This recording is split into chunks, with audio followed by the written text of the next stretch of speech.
So, bakit kailangan nating magpasensya mga kapatid? Meron pong mapagkakataon na kailangan nating magpasya. Pero hindi natin alam kung anong gagawin natin.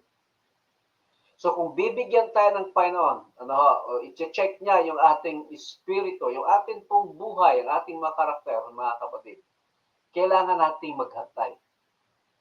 Pero marami po sa atin ay very reluctant to delay the decision.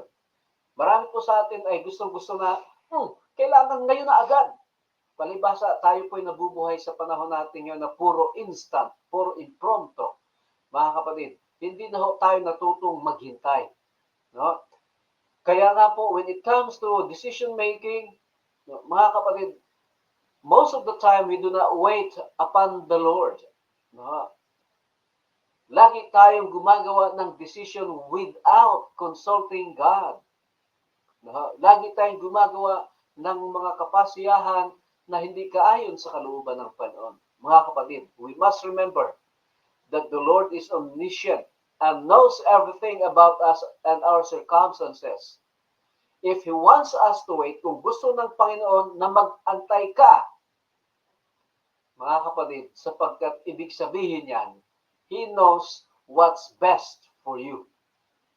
See? The Lord is our great protector, mga kapatid. No? He created us to live for Him, to serve Him, and reflect Him. Therefore, kung gusto ng Panginoon na magiging fit tayo para sa kanyang purpose at sa kanyang timing, mga kapatid, kailangan po nating maghintay. Kasi kung hindi, mga kapatid, mapapahamak lamang tayo. Nais ko pong ulitin, mga kapatid, kung gusto natin na maging mabuti ang kahinatnan ng ating buhay, matutunan nating maghintay sa kalooban ng Panginoon. Kasi kung hindi, mapapahamak lamang po tayo.